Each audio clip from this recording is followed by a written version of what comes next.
So this is our Ask Us Anything. We're going to look at trying to do these quarterly, and the beauty of these is, typical training or advising is either, one-on-one, or it's, the typical structure that we have a, 3-to-1 ratio presentation to questions. And we definitely want to open this up more to the community members that are participating in this, to ask questions to multiple advisors.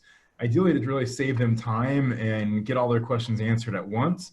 And so we're going to start off with some quick presentations. The order go, Larry talk about financing, Keith about starting the business and strategy and lean canvas, Joy with HR, Tiffany with social media, David with all things with ag and starting business in the Hispanic market. And then Danny and Doug will get into more of finding financing for your business. So with that, I just want to kick it off and have Larry go. And then at the very end, I might also just ask some questions to the advisors to make sure that we have a well-rounded ask us anything. So with that, let's go ahead and have Larry jump in. All right. Jen, you're in charge here. I know my slides are there somewhere. No, that's a horrible picture. Who's that guy? So the thing that I want to talk about today, and I tend to focus a lot of what I work on is really managing your cash, because that's the most important asset you have. And in the last 6 months, it's been incredibly important to try to manage your cash. Businesses that were open, then they're closed. Then there's idle loans, there's PPP loans, and some could get them, some couldn't get them. Then some businesses are shut down again, some people are pared back, and now they're starting to come open again, and it's a mess. And so what I added this time to my slides was I developed templates for managing cash flow in the future, and then being able to compare for what you've actually done to really kind of make proactive decisions. Because you really have cash that come from several different areas. You have them from operations where you'll generate cash. You'll have them from any personal funds you have. You get them from investors. And in the last 6 months, many people got them from loans. They got them from SBA loans. And so, it's critical to be proactive in managing your cash, because if you're not, it tends to manage you, and that's not a good thing. And when you're out of cash, you have nowhere to go. So a cash management plan encompasses many things. It encompasses not just your operations, but encompasses, do I have good banking relationships? Did I get the SBA loans? I talked to someone this morning that hadn't got the SBA loan yet, so I went online and filled out the application form. And they'd been in business for 30 years, and they didn't know about it. And so they just filled it out. But having that, and so what you want to do is you really want to look at developing a cash management program. The SBA gave money was 8 weeks, now 24 weeks for payroll and rent and utilities. And then they gave that's forgivable if you meet all the criteria. Then they gave an idle loan for a disaster loan is for working capital. That's a 30-year term. And so that was really to keep businesses in business while they were going through this. And so managing that is really important. I've got some people that I'll check in with them periodically and their money's almost gone. I said, well, what'd you spend it on? I go, I don't know, I just need it for something, because they didn't manage it properly. I have other ones that still have the money sitting in the bank because they've used it, they've replaced it. And I said, what your goal is to try to do is to, if you can keep whatever that amount is in the bank, you use it, but you replace it and have that as your safety valve. That's what we want to do. So what I want to kind of go through is just kind of show you the mechanics. And I know, and Jen did a great job trying to attach to some spreadsheets here. So I have them, I can send them to you, it's not a problem. But these are the kinds of things that this is an actual client I have. So the big one on the right is what we'll focus on. You'll see on the left, it's actually in two parts. So I developed one that you can manage your cash, and you can manage your profitability at the same time. So this is a company over in San Jose that does staging for houses. And so she had an idle loan, had a PPP loan, and the whole. So if you really started September with about $250,000 in the bank. So what we did, I went through with her on each one of these categories based on what she's been doing to grow through her business, to look at each of these expense areas or non-expense areas, such as a loan payback or a draw is not operating expense, but it's cash coming out of the bank. And you can see that she was going to have, at the end of September, she's anticipating having $340,000 that she would have started with and have coming through. Then we looked at each one of the areas where cash would come out: bookkeeping, advertising. The auto, she put $20,000 down on a new car, and her payments are doing 2 trucks or $1,750 a month. So you can just look through these, you can kind of see where her money is going. So Jen, if you can go down to the next one at the bottom.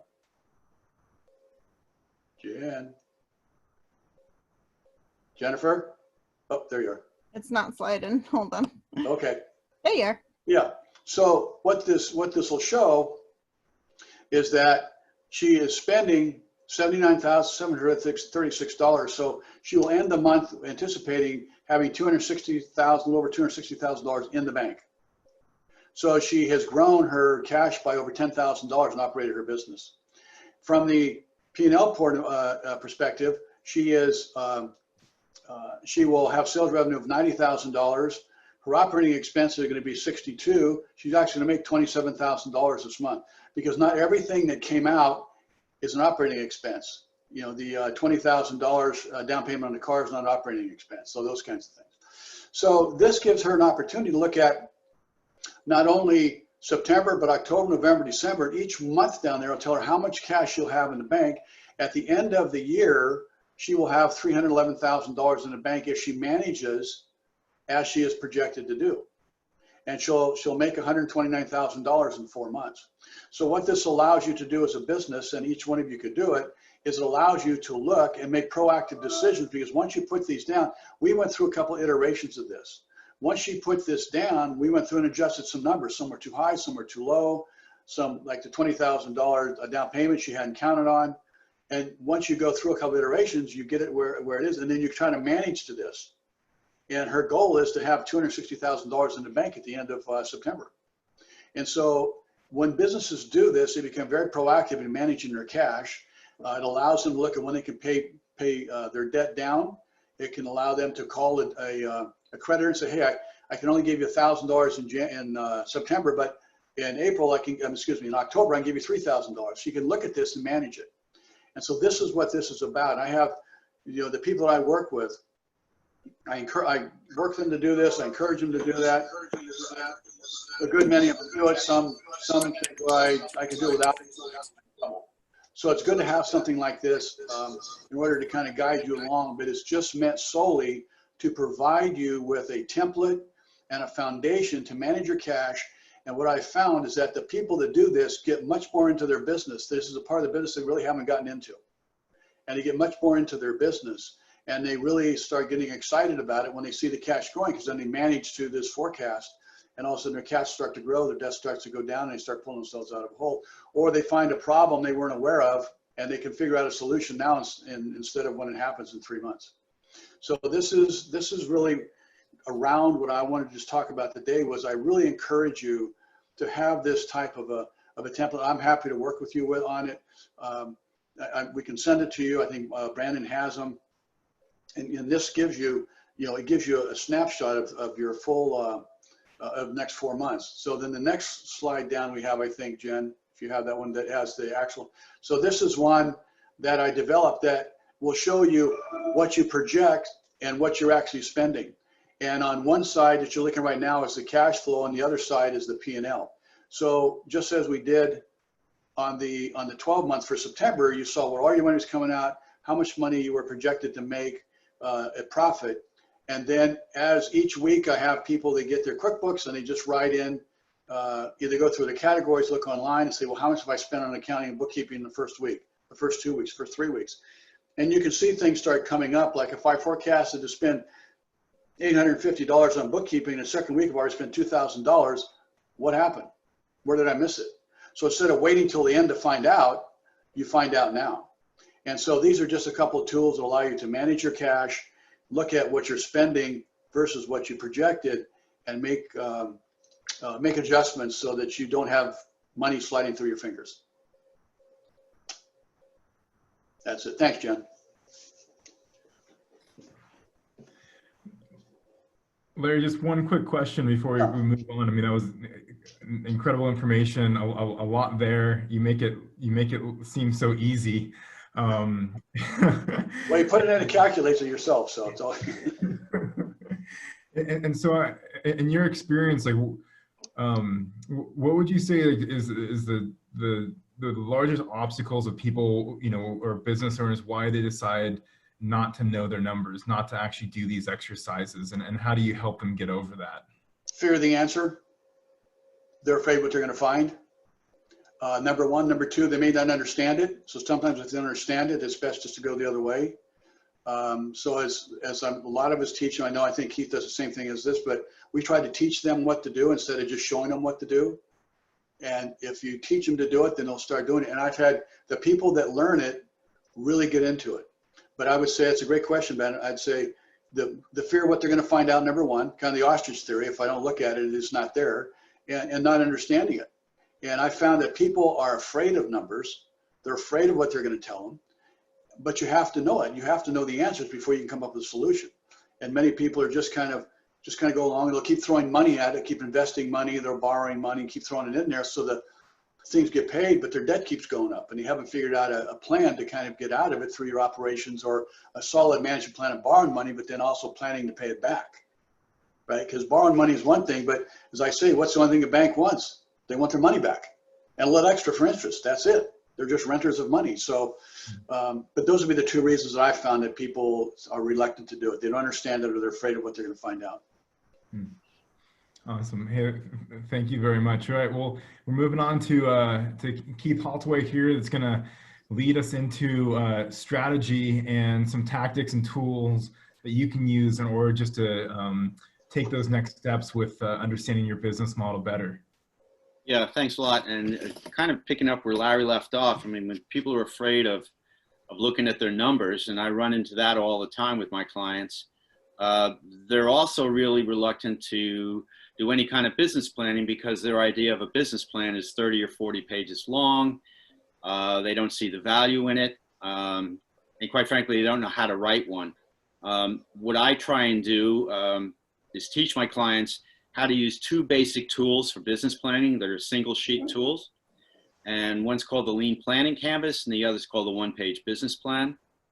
And they work for both types of situations that people are in these days, either starting new businesses, which I know the news is filled with businesses closing, but quite frankly, startups are really starting to pick up again because people realize they're going to have to do that, similar to what happened in 2008. Or people are taking a look at their existing business and say, I need a different way to make money. I need to pivot the focus of the business. Both of these tools work for both of these situations, which is really, really important. But there's some key similarities between the two, either pivoting or starting something new. And that is vetting the idea. And it gets down to three items. And one is desirable. In other words, will people buy it? 42% of all businesses fail because people create a product or service nobody wants to buy. And that's a verified statistic. So 42% simply because people got hung up with the idea but didn't think about the market. The second, is it viable? In other words, can you make money doing it? If you're not making money doing your project, you've got a nice hobby, but you're not going to be sustainable for very long. And third, is it feasible? Are you the right person to pull it off? Do you have the skill sets to be able to do it? Do you have the necessary resources to be able to make it happen? So no matter whether you're pivoting an idea or you're starting a new business, these are the three filters that we go through. The next filter that I go through with people is something called a SWOT analysis, which stands for strengths, weaknesses, opportunities, and threats. Strengths and weaknesses can be the business's strengths and weaknesses, or the people who's running its strengths and weaknesses. Most of the clients I'm working with, especially with startups, say, you know, I'm great at my skill set, but I don't know how to do accounting. So that would be a weakness, which is easily overcome by hiring a bookkeeper, which is what I always recommend anyway. The opportunities and threats are external. You know, opportunities can be things you can't control in the overall economy. If you were in the building trades or in real estate in the early 2000s, you know, it was a great opportunity for you. The market was hot until it wasn't, which you couldn't control either. When all the banks imploded in 2008, a lot of those folks didn't do so well. Contractors, there were something like 8,000 licensed contractors in the county of Santa Cruz in the early 2000s. And by 2011, there were 2,000 left. So it really took its toll on the trades. Again, the threats are important to understand. We're living through one right now. There were a lot of leases that talked about, the impacts of fire and earthquakes and those kinds of things on your lease, whether or not, you're going to be able to stay in the building, those kinds of things. But nobody anticipated pandemics, which is now being written into a lot of leases. If there's a mandated government shutdown, you still have to pay the rent no matter what. So those strengths, weaknesses, and opportunities and threats are kind of the second filter that we take a look at when we're looking at a business idea, either for a new business or a pivot. The screen in front of you is something called a lean planning canvas. And this is my first step with almost every client that I work with, whether they come to me with a written business plan or not, because this really outlines and makes it really clear all the key components of a business, okay? This is what's also called a business model generator. In other words, can this business make money? And if you take a look at this was originally written by a guy named Alex Osterwalder, and it was developed specifically for businesses that were already in business or just starting off, but not really focused in on complete startups. And in 2011, a book was written called The Lean Startup, and from that, a change was made in this planning canvas by a guy named Ash Mayora, and he developed the Lean Planning Canvas, which has been endorsed by a variety of folks, and is taught in most of the major business schools. And if you take a look at this, there are the two building blocks for this entire canvas are the bottom right-hand corner where it says early adopters. In other words, who are those folks who are waiting for your product or service to come to market? And then the top left-hand corner is the problem or pain in the market, or as I like to call it, the opportunity. In other words, what are the problem you're trying to solve? Those two have to connect. You have to be solved. The problem has to be worth solving. And a lot of times when I talked about that 42%, the problem definitely wasn't worth solving. So those are the two that are key in developing the rest of the canvas. Next in line is the unique value proposition, which sets you apart. And the unique value proposition is not the easiest part of this whole canvas to get together. It usually takes some time, but it's absolutely critical. When you have your unique value proposition really dialed in, it goes on your homepage for your website, and it actually helps you keep the visitors to your website for more than 5 seconds. In other words, does it speak the language of your potential customer? Is it solving the problems that they're trying to solve? Is your product or service solving those problems? There's a great example that Ash Mayora uses, saying when you're developing your unique value proposition, if you have a company that generates templates for resumes, most people would think, well, the unique value proposition is you're going to get a great resume out of the deal. When in actuality, you're going to be able to attain your dream job, and that would be your unique value proposition, attaining your dream job. So when you're putting this together, it's meant to be done in 15 or 20 minutes. It's supposed to be done quickly. Usually takes 2 or 3 versions of it before you get it dialed in. And also my recommendation is, because it takes a couple of iterations, to date each one so you can keep track of your thought process. So the Lean Planning Canvas is a great tool. It is up on our website at santacruzsbdc.org. If you go to resources and planning templates, it exists there along with a tutorial and a video to help you fill it out. And it's kind of the basic building blocks for most businesses and most of the thought processes I go through with people. The next thing that I use is something called the one-page business plan. And this was developed by a guy named Jim Horan, who unfortunately passed away about a year ago.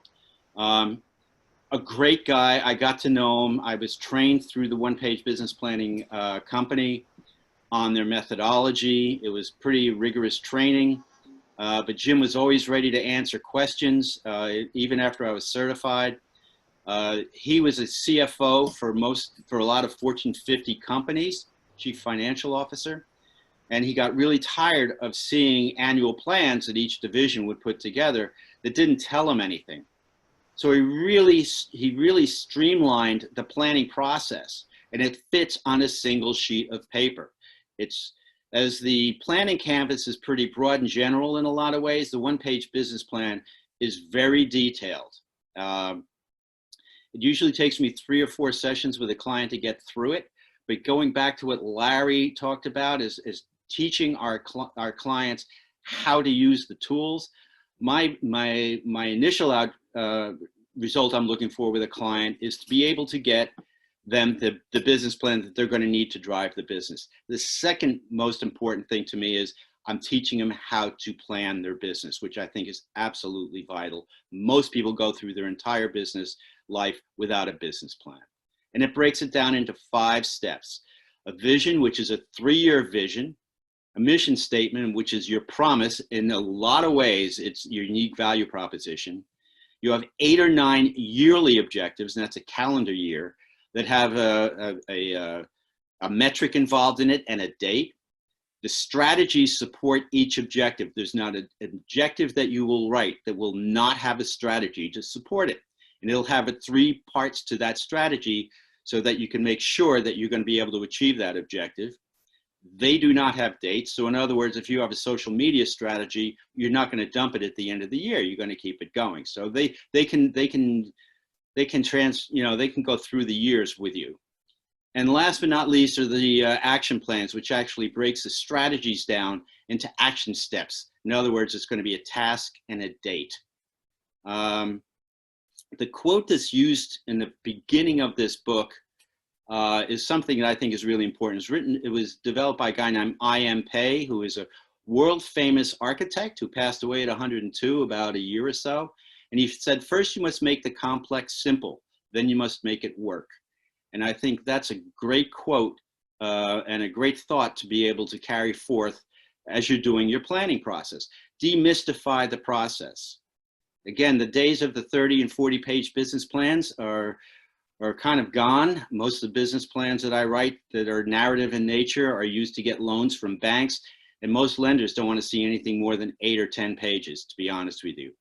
And quite frankly, they're going to read the executive summary, which is usually a page and a half, and they'll make a decision based on that as to whether or not they're going to move forward with it. And I want to finish off by simply saying, keep this in mind as we're moving, we've got 1 month left in this quarter. We've got the holiday season coming up, and then we've got 2021 coming up. So my question to everybody in the audience is, how prepared are you for the upcoming holiday season and 2021? Thank you. Well, Keith, okay, a lot of information there, and I'm sure a lot of questions. And since I'll just take my privilege and ask you one real quick. You mentioned in the beginning, really like knowing yourself and the skill set you bring. I'm just curious, what kind of gut check do you provide people in a way just for them to understand what skill that they bring to the table, or maybe help them understand what skill they bring to their business? Or there a certain process that you just work with the entrepreneur to understand what exact value proposition they bring themselves to the business? Well, I think when it comes to the skills, that's pretty easy. My first session with clients is really, without being glib about it, is tell me a story. Why are you doing this? What skills have you had? What experience have you had around this? There's a lot of questioning that goes on in the first session or two, so I can get a good sense of who they are and what they're doing. Try and build a lot of trust with clients so that I can be, very honest with them about the chances of succeeding. Somebody once asked me whether or not I would tell somebody if it was a good idea if I didn't think it was, and I said, absolutely not. It's my job to make sure that I'm giving those folks the best take, but I'm also not going to jump ahead and offer suggestions and information if I don't think it's going to work. Keith, yeah, go ahead, Larry.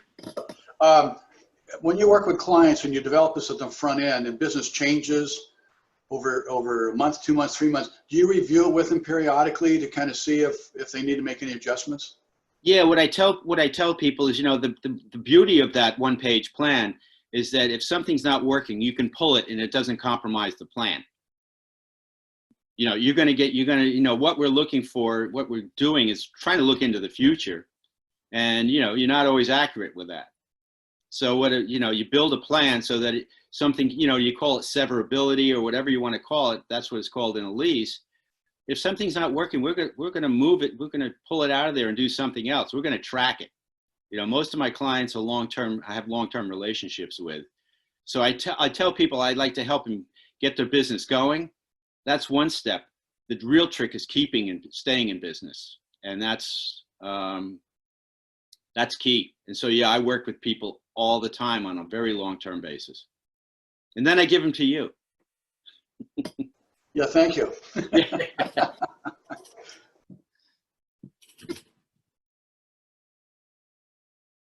That answer your question, Brandon? Yeah, it did. Thank you so much. I mean, Yeah. I think that's you know, typically sometimes assumed or overlooked, and sometimes could take a deeper look at how we approach our business as ourselves, and how that needs to potentially evolve with, you know, new business models. So I think that's, you know, obviously very important to have that mirror that you provide to the business owner, and how, again, they are looked at as a value add to their business. It's not just the model, it's also that entrepreneur that's a part of that model. Yeah, you know, one of the things I think, just to end up, you know, I think one of the things that every one of the SBDC advisors has with their clients is that really high level of trust. You know, we work hard to develop that level of trust so that they believe us, you know, and I think that's really key. Awesome. Okay. Well, next we have Joy, our HR advisor. We're so thankful to have Joy. We, you know, we typically have, you know, a very strong finance strategy team, and then we all just kind of go to Joy for everything HR that continues to just evolve, you know, almost like a 24-hour newsreel, it seems like, with HR policies coming through. We very, very much appreciate Joy and the work she does, the connections she has, the advocacy she provides to the clients. So thank you very much, Joy, and let's get it started.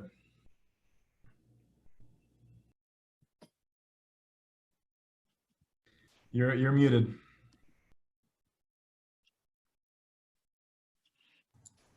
There I go. Thanks so much for the compliment.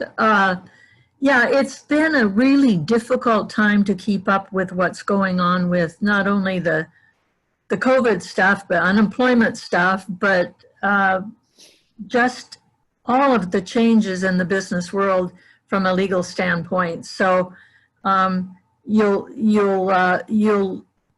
couldn't start this without having you go look at my next slide, because this is HR's theme song forever, but oh my gosh, it's so much more important now. So next slide, Jen. Yeah, obviously document, document, document. And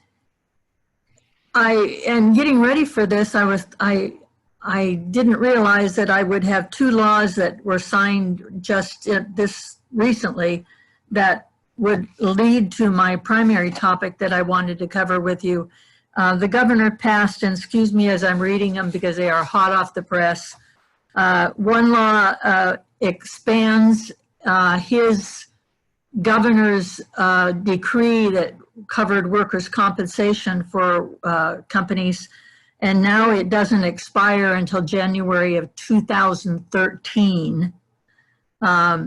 So for everybody in the healthcare and the responders, it doesn't end ever. So that makes more sense, but it makes people with COVID eligible for workers' compensation benefits immediately. The law took effect the minute he signed it, which is somewhat unusual. And all workers if they're in the same location, if there's four or more incidences of COVID in a workplace, it's considered an outbreak. And if they're all in the same location. So the law assumes that they got it at work, and it will be up to our wonderful small businesses clients to prove that they didn't get it at work or their workers' comp firms. So it's a little disconcerting from a cost standpoint. I think, Larry, in your cash flow thing, you need to jump that workers' comp rate up probably fairly dramatically. The second part of the law that the second law that he actually, that was Senate Bill 1159, by the way, if anybody wants to get a little bit more in depth as to what that covers. The other one that he signed was AB 685, and it makes it mandatory that an employer notify everybody that's been exposed within 1 day of finding out, or they will be subject to fines. So it's documentation, and what I'm hearing from so many of my clients is that they don't have a COVID protocol plan in place. So when that first incidence of COVID hits their workplace, they don't know how to do it, who to report to, how to write a letter to the employees. So I've been looking for 2 days now, and I have such sympathy for our small business clients because there's a ton of information out there, but it's not really concise. It's not step 1, step 2, step 3. It's in a world that most of us have never walked in before, so we don't understand the brief descriptions of it. I did find fun in one place. It's the county health officer of Sonoma County, of all places. And they have an actual, in their appendix, they have an actual social distancing protocol and COVID-19 site-specific protection plan. And it gives you almost, if you take each of those categories and you answer it specifically for your company, you almost have that 1, 2, 3 steps that I've been looking for. So I've been playing with that to try to see it, because now as we are faced with the governor's executive order not going away on workers' comp, that's going to be one of the most saving aspects of what you've got is if you have a protocol plan, you've upgraded your illness and injury prevention plans, which is the IIPP, to dictate what you will do under a pandemic, an emergency situation. That's going to be one of the biggest defenses your attorneys are going to be able to use, that you've made a plan, you've communicated it, trained your employees on it, and that you have followed it and implemented it and changed it as it needs to be changed. And as you know, every day it's almost a new thing. Brandon was hinting at all the updates I try to keep the advisors aware of. Some days I am almost embarrassed because it's 2 or 3 a day, but things are happening very, very rapidly in our legislature, and it's just, I can't say strongly enough, document what you're doing, get a plan together. If we can help you with that, it is definitely not in my past experience, but I'm getting there, like I did with EDD. And speaking of EDD, I think you've all seen on the news that EDD has shut down taking any new applications for the next 2 weeks while they get their system corrected and do a little bit more of the fraud investigations. So it's supposed to not hurt or affect anybody who's already drawing unemployment, but it's going to be even more difficult, if not impossible, to get through to anybody in EDD for the next couple of weeks. So if you're having trouble, let us know. If we can find a way to help you, we will, but it's not going to do much good for the next couple of weeks. The other thing is with the return to work thing, we have to be sure that we are communicating to our employees what's going on. If we don't keep them up to date, then they don't understand some of our actions and some of our reactions to things. It's not some things that are in our control, like not having a protocol plan. So I think be sure and keep that going.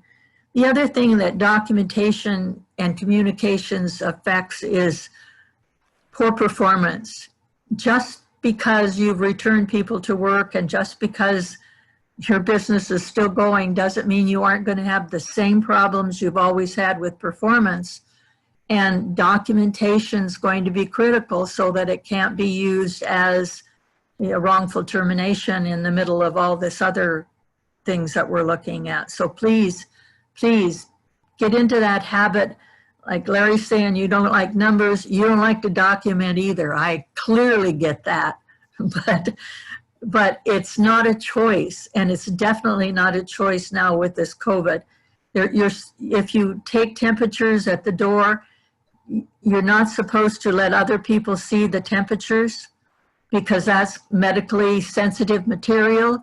It can't go in their personnel files, so you have to have a box that's going to be COVID related, period, and document. So I can't stress those enough. So what else? Thanks to Jen for rescuing me with slides. What do you have on the next one?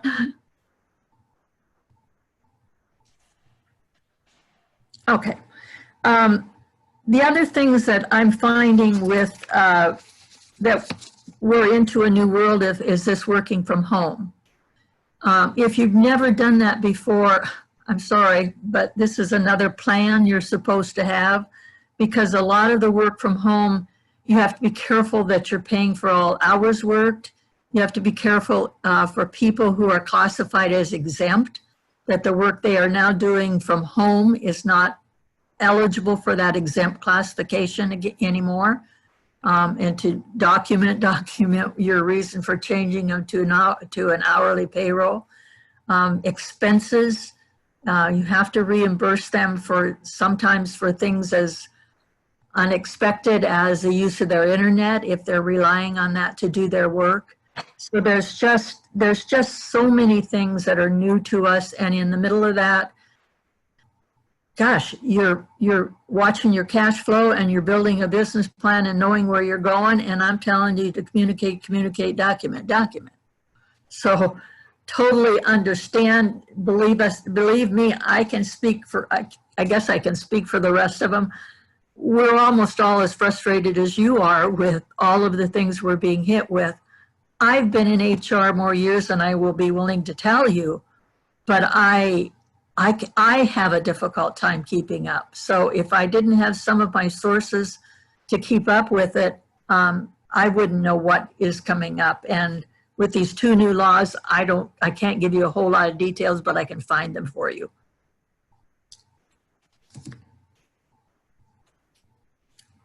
Anything else?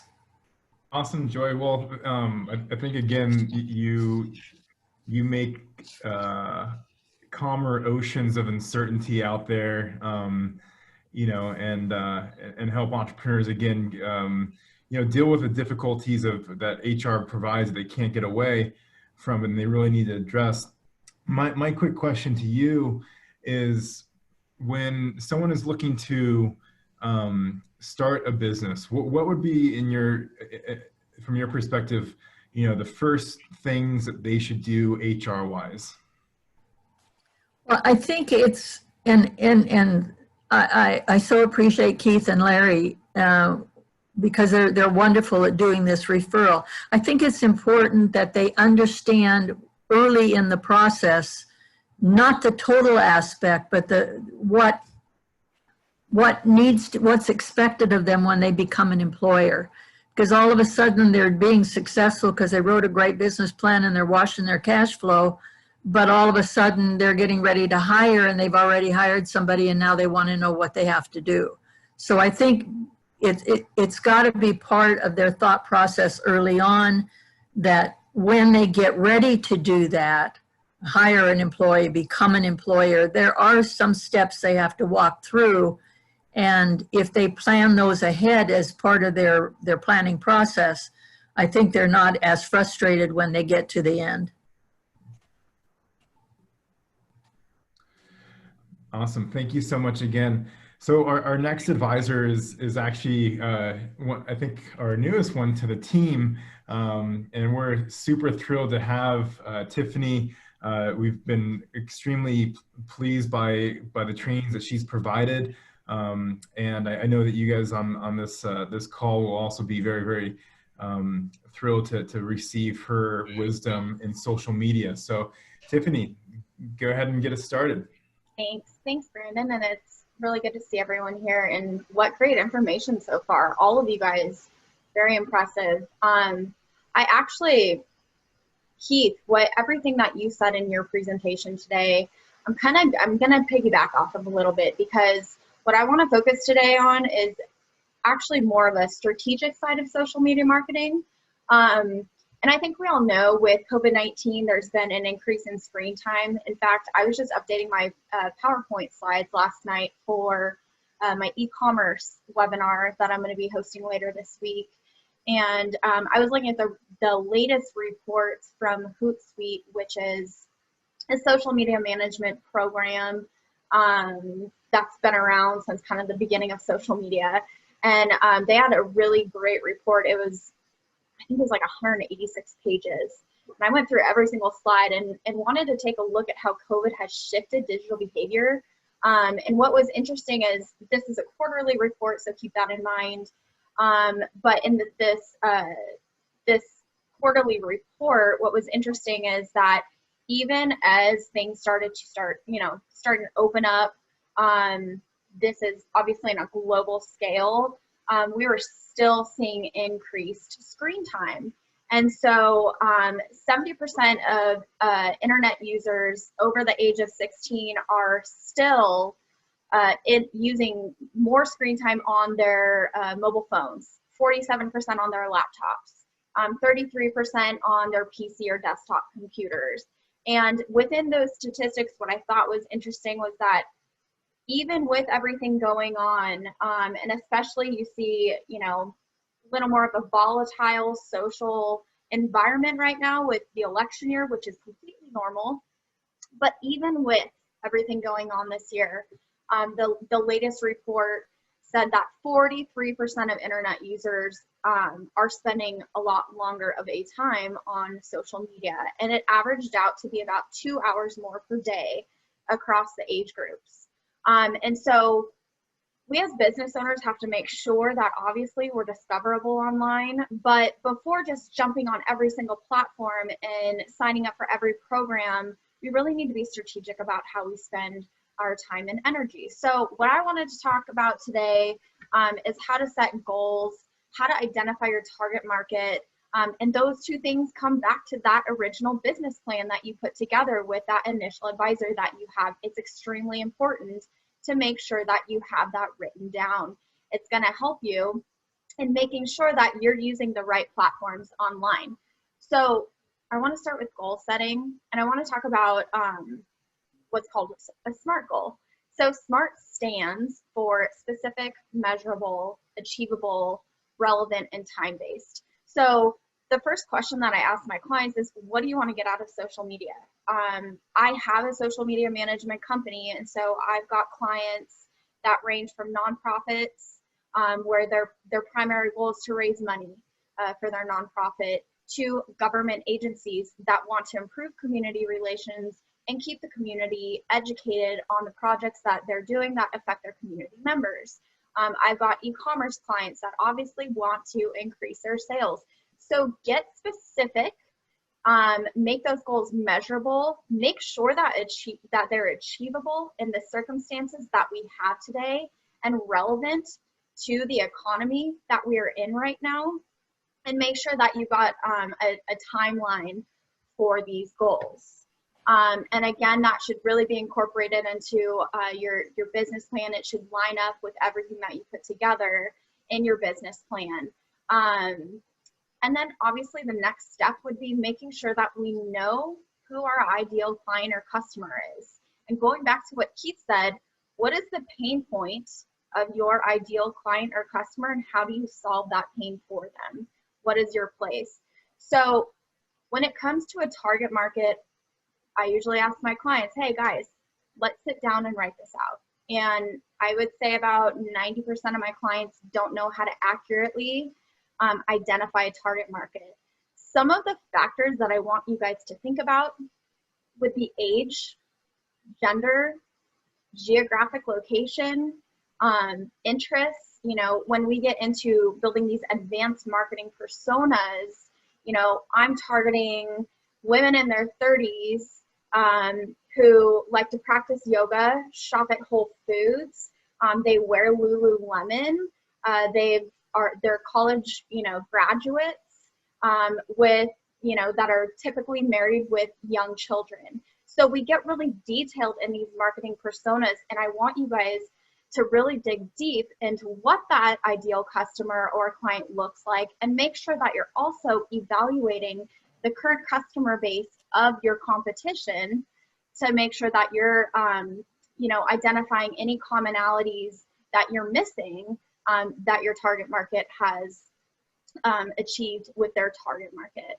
And once you have that target market figured out, really the next step is to make sure that you're focusing on the correct platforms.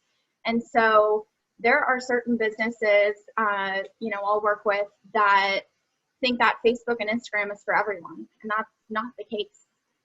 It's really not. Each platform has its own behavior and its own demographic that utilizes it. And so we want to be mindful of that. And so I want to go through a couple of ways that you can have an online presence. The first of which is, of course, a website. So make sure that you've got a website. 99% of businesses should have a Google My Business account.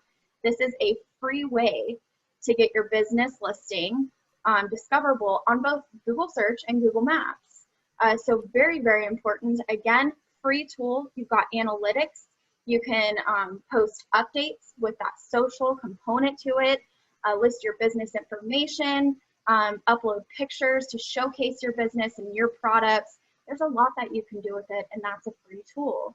So make sure that you've got your Google My Business listed if that's relevant to your business. Another would be reputation management sites.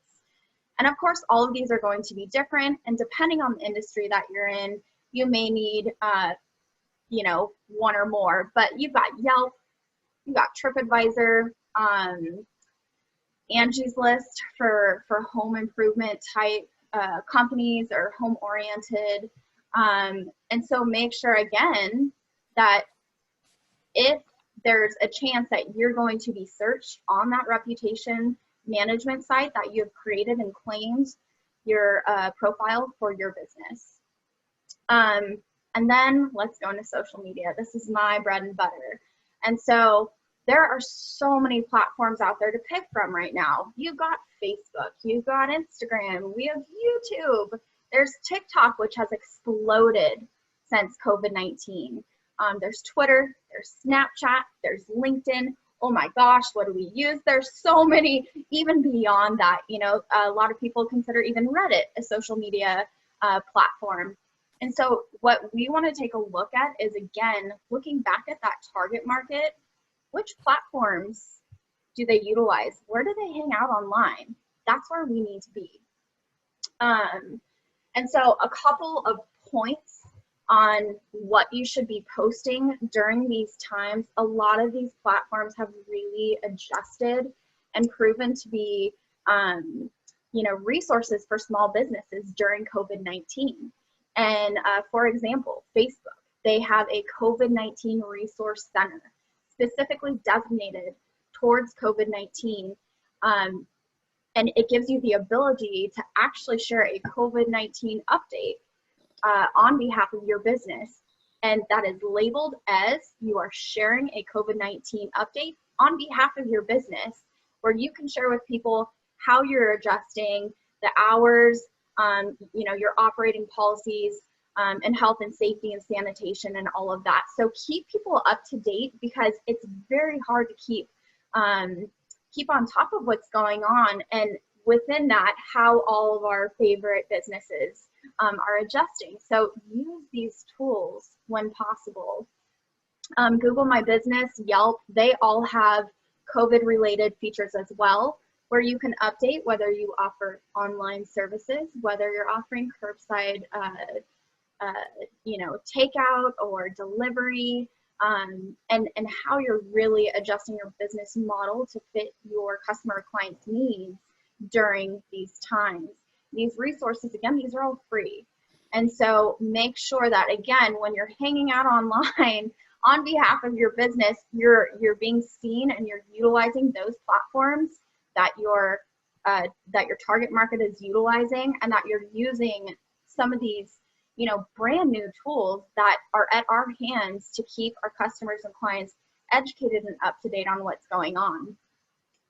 The other thing, and this is really just generally speaking, the other thing would be just making sure that you're human. I think more now than ever, we have all realized we're all just human beings, and that's the one thing that we all have in common. And we need to incorporate that into our social media. Especially those younger generations right now want to know that there's a face behind the screen. So do not be afraid to tell your story. That kind of comes down to that value proposition that Keith was talking about. Tell your story, your background, and be real and authentic, because that makes you more relatable. And at the end of the day, people are going to want to buy from brands and businesses that they can relate to. And the last piece of advice is that all these platforms are changing on a daily. In fact, I just logged into my Facebook Pages Manager yesterday, my app on my phone, after hearing that they were launching this new Facebook Business Suite. And the entire interface has changed. The colors are different, the navigation is different. They're integrating Facebook, Instagram, WhatsApp, Messenger a lot better than they used to. And we're seeing that with the introduction of the Facebook Stars program, the Facebook paid online events, the Instagram stickers that help you drive traffic to, ordering food and getting people to purchase gift cards. All of these different features are evolving on a daily. And most of these features are really aimed at helping small businesses navigate and grow during these times. So, keep an eye on what's going on.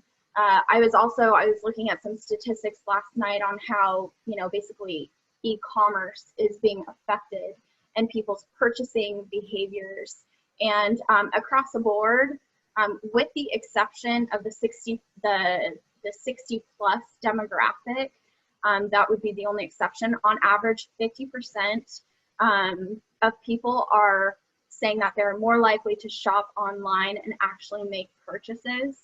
So if there's a way that you can bring your business online with the new features of, the Facebook and Instagram shops and everything else that's going on, make sure that you're learning those features or signing up, with the SBDC and learning from an experienced consultant. So a lot going on right now with social media, a lot's changing, and it's on a daily basis. But, really when it comes down to it, we really need to be strategic. In addition to adapting to some of these new features that are being offered to us.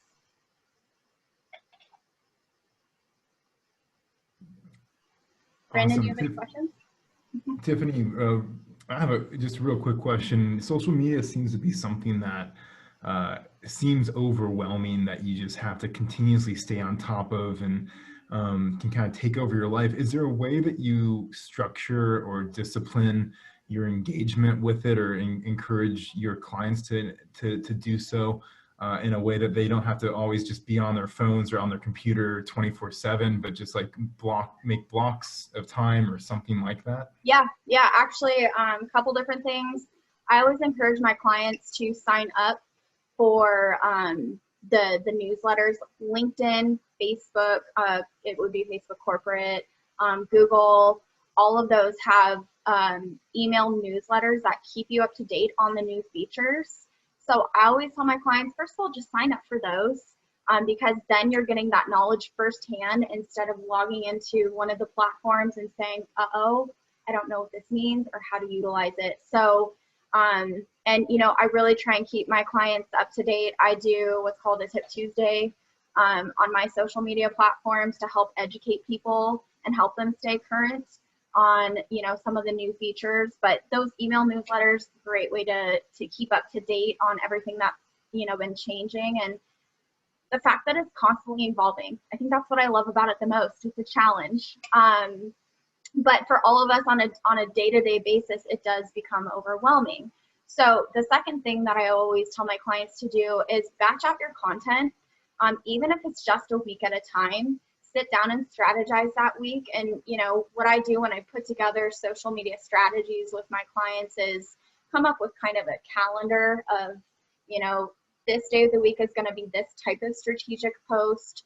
This day of the week is going to be this type of strategic post, and then this day of the week is going to be this type of strategic post, and mixing up the type of content and the purpose of the content, and then helping teach my clients, you know, helping them learn how to use those publishing tools. Twitter, Facebook, Instagram, they all have, not all of them, but the majority of them have free publishing tools where if you just sit down and plan out a week at a time and create your content, and get it scheduled, that's one less thing that you have to worry about other than just monitoring and responding to comments and messages. So that automation really helps with time management.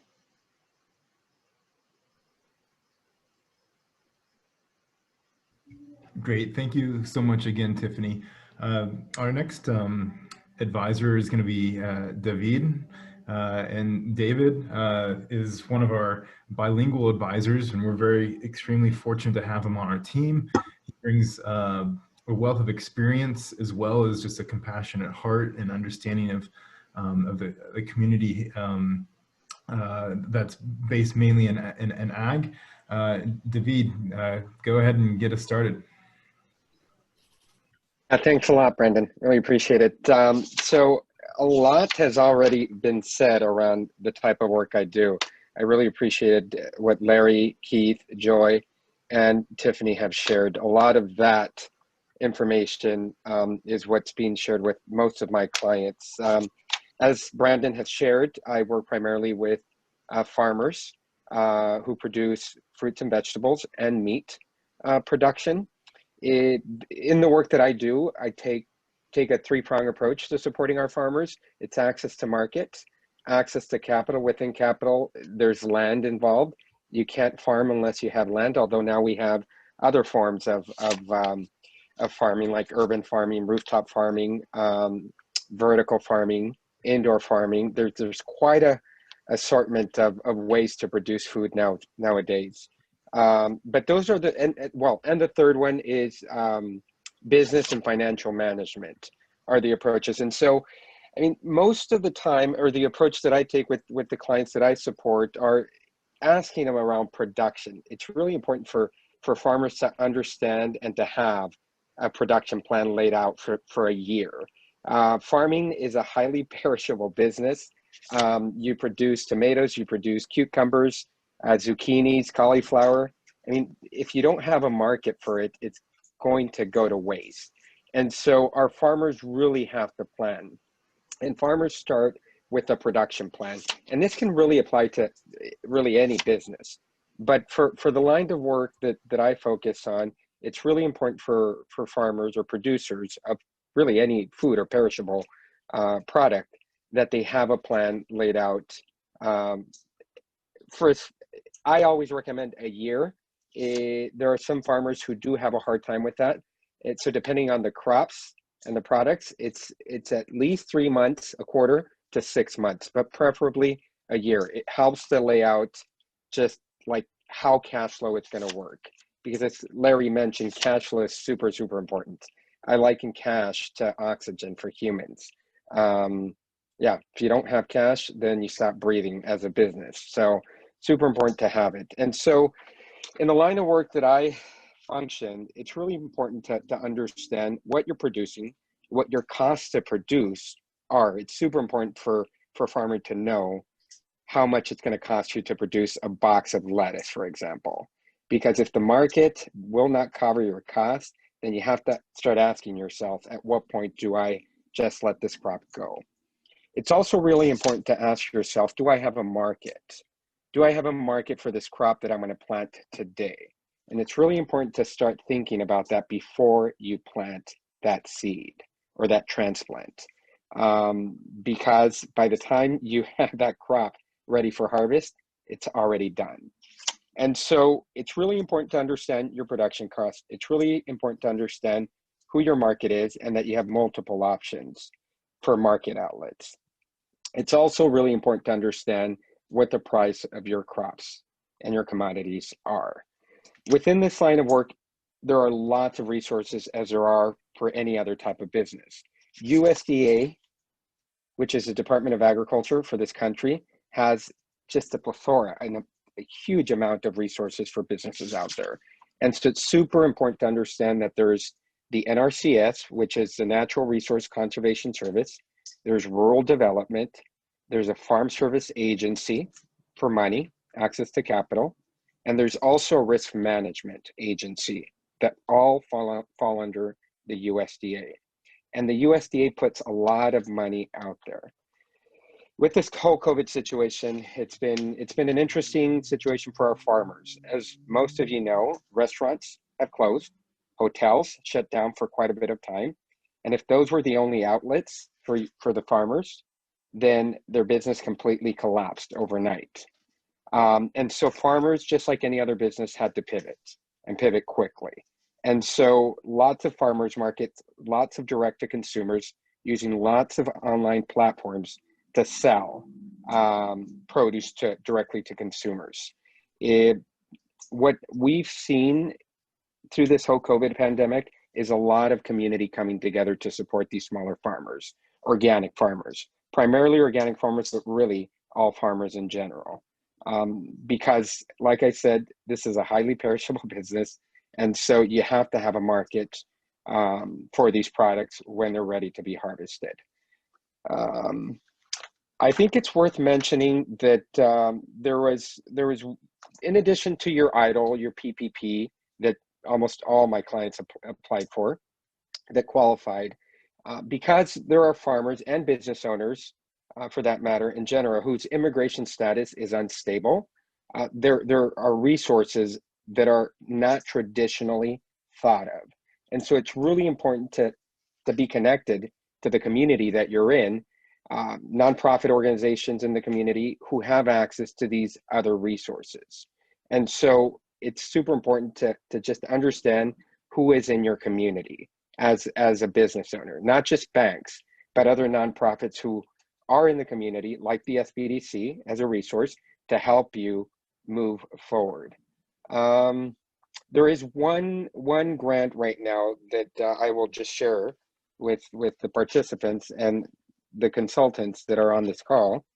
It's the CFAP, which is basically the Coronavirus Food Assistance Program. So there's a second round of funding that the USDA just approved for farmers and farm businesses, whether you're a rancher, meat producer, or a fruit and vegetable producer, that is now available for farmers who have been impacted by the virus. Lots of farmers have been impacted, whether it's been because farm workers have been sick and they can't make it, or because they have children at home who are sick, or because they're doing distance learning.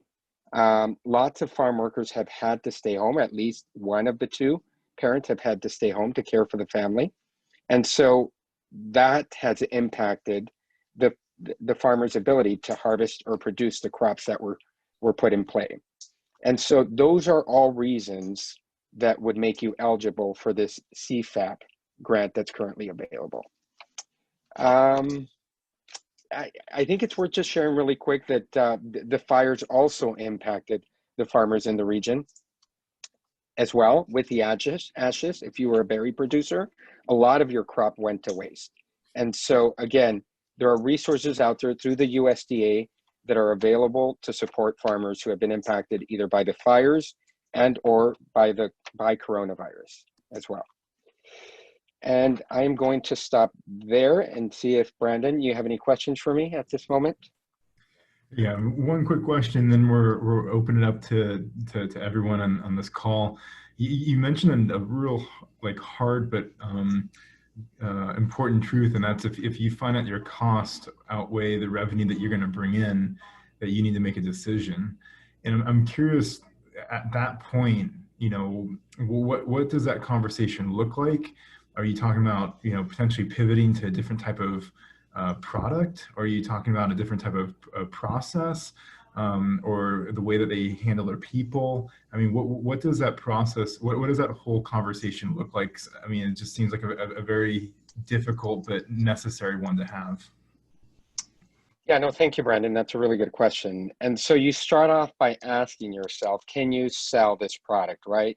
And you have, it's a process. And I think it was Keith who mentioned that in this line of work, there's a lot of relationship building. And so for farmers, you have to make sure you have a strong relationship with farmers, especially when you're asking a farmer to consider plowing one of their crops. That's going to cost them more to continue working it than to just cut their losses. And so there's a trust factor there, Brandon, that needs to exist before you start addressing that conversation. Every farmer loves their crops, believes that their crop is worth everything in the moon, and it's not always true. There is a market for every crop, and for as much as farmers want to believe that they should be paid for all their work, and I think that it makes a lot of sense because they put a lot of sweat and money into producing a crop. There are times when they're better off just cutting their losses, right, and planting another crop, right? Because in farming, it's not only cost, but it's also timing. And when you have a finite number of acres or a set of land that you can work, your goal is to try to, one, care for the land, but try to optimize your land space available. With the farmers that I work with, they're primarily smaller to medium-sized farmers, so they don't have a lot of land available. And so land is really important. So when a crop isn't making sense, it's better to disc it and then start a new crop. And so you bring up, in addition to saying, okay, cut your losses, you also have to show the other side, the upside, right, of planting a new crop and the potential of that new crop as a way to balance that setback. Awesome. Thank you, David, for that. I think there's a lot of lessons we can learn in ag and apply it to other types of businesses. And so, again, thrilled to have you on the team and your wisdom in that market. There is a question in the chat, and I would just remind those on the call to put it there, and then I can also look to unmute people if they do have have a question they want to verbalize. But the question Bill has to Tiffany is, for a business that sells a technical product and service to other businesses, is social media a viable marketing sales tool? And how would you implement a social media strategy to other businesses? That's a great question. So I'm assuming, and I'm hoping I can get some feedback. As you're saying a technical product, I'm assuming, is this like an online course? Is it, if you wouldn't mind kind of responding in the chat.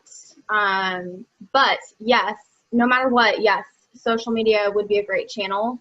The strategy is going to depend on the structure of how you're selling that product, whether you've got an e-commerce site that you're selling through, such as like a Kajabi, such as a Podia.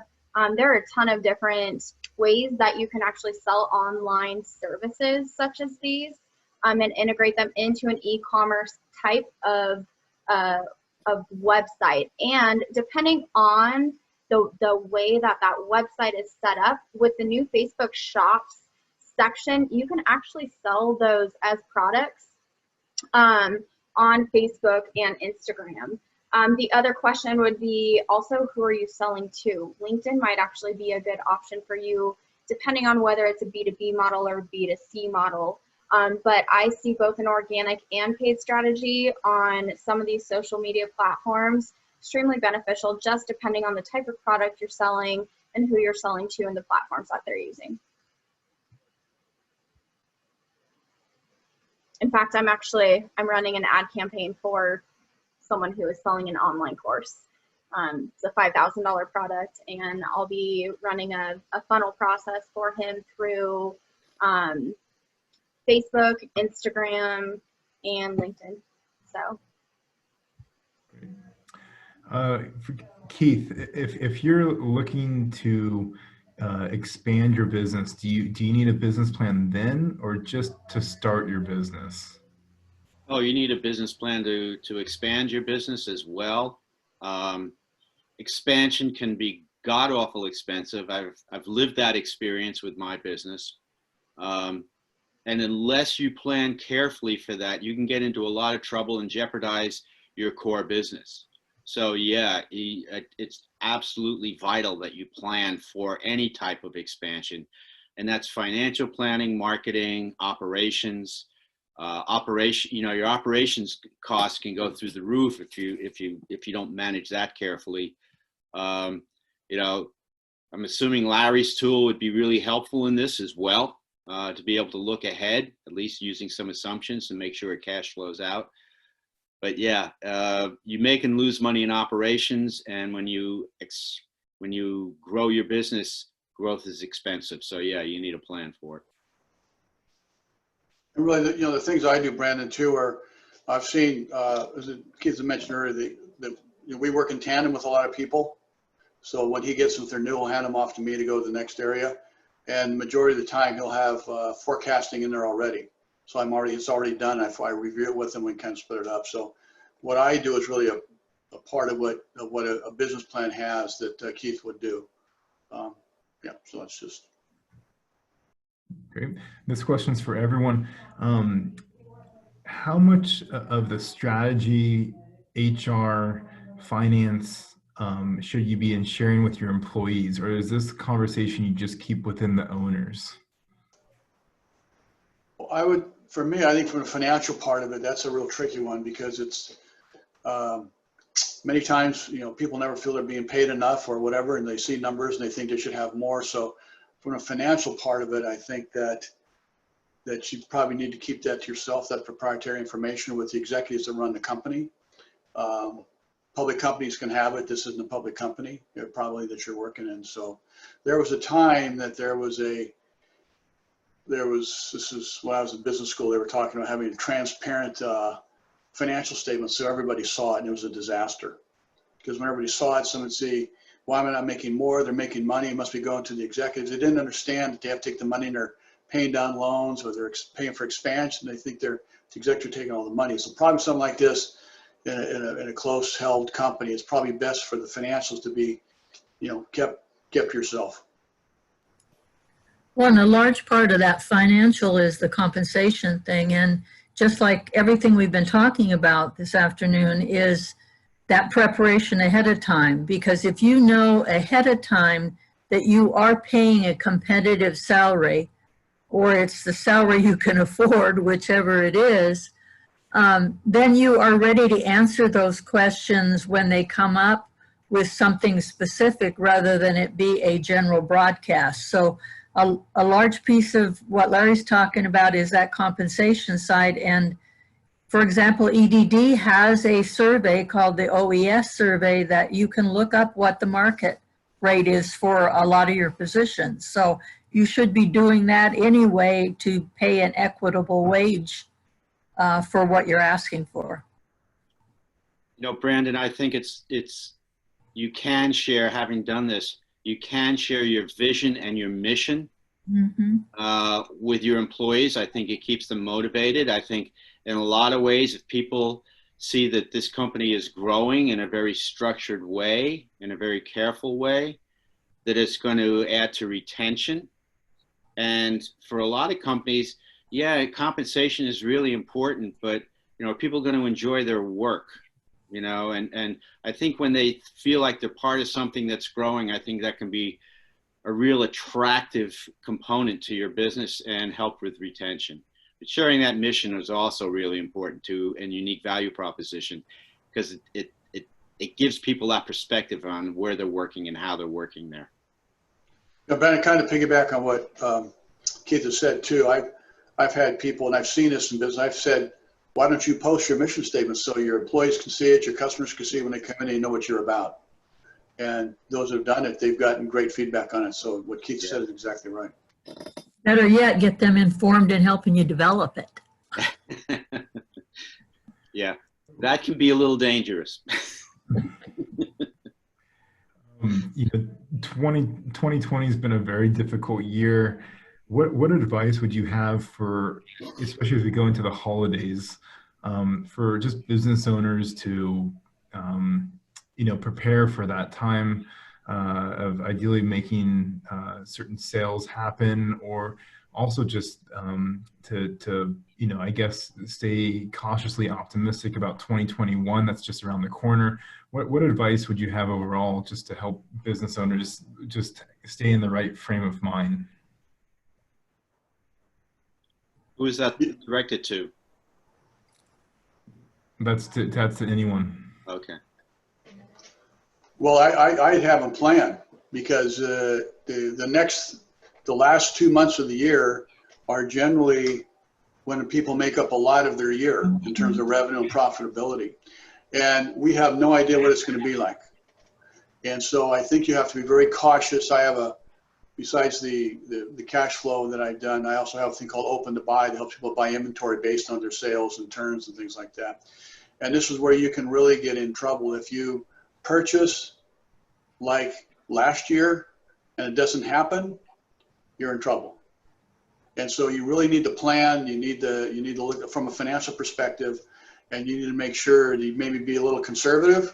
I've told people that going forward in the next couple of months, I'd rather see you miss some sales than I'd see you have too much inventory, you know, an extra $50,000. I'd rather see you miss $5,000 in sales because you didn't have the inventory, rather than be overburdened and now you got people calling you and you try to borrow money and you can't get it. And so I think the planning process, that's why I'm trying to be so diligent with people I'm working with, is get through this COVID thing we're talking about. But when you get into even during good times, I haven't planned for this, particularly during the bad times. I think planning the financial, the cash flow, and making sure if they're a product-based company, they have their Open to Buy, you know, tied together to their cash flow, so they know exactly where it's coming in and what they can expect, and they have a contingency plan so that if something doesn't happen or it's not going well. I think we saw many years ago, department stores had sales during Christmas because they were just because the Christmas sales were not strong. So they said, let's get rid of it now. They didn't wait till December 26th. They started selling the 10th and 12th and 15th to get it out of the store. So you need to really be proactive in that, and the whole planning is part of the financial planning. Yeah, I'll support that, because during the 2008 recession, one of the key elements for people that had inventory was really tight inventory controls, and that proved to be the saving grace for a lot of companies. There are a lot of articles written about it in a lot of newspapers and magazines about how inventory control is going to be key through a recession, and the uncertainty that we're looking at right now certainly fits that bill. And just from a marketing perspective too, once you do have you know, a strategy as far as inventory goes, if you are a product-based company, just adapting to some of the new features that some of these social media platforms do have, and knowing that in-person sales may not be strong as they were in previous years. So how can you take that business and start selling online? And again, some of these tools like Facebook and Instagram shops are free. So, you know, what are the ways that you can monetize utilizing social media and some of the free tools that they have to offer?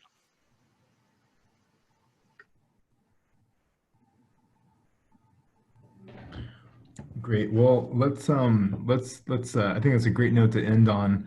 Again, thank you so much for our team of advisors for taking time out of their busy days, being here. To everyone that's on the call and that will watch this, know that the SBDC provides free advisory services. It sounds too good to be true, but this center's been doing it for over 35 years in Santa Cruz County. And you're meeting many of the advisors on the call today, as well as others. And so we would encourage you to go to our website, santacruzsbdc.org, to learn more information, to sign up for an appointment. Again, thank you, Joy, Keith, Larry, David, Tiffany, for your participation today. I am honestly always in awe of your wisdom and knowledge in what you do and the heart that you have for the small business community. So thank you everyone for being here today.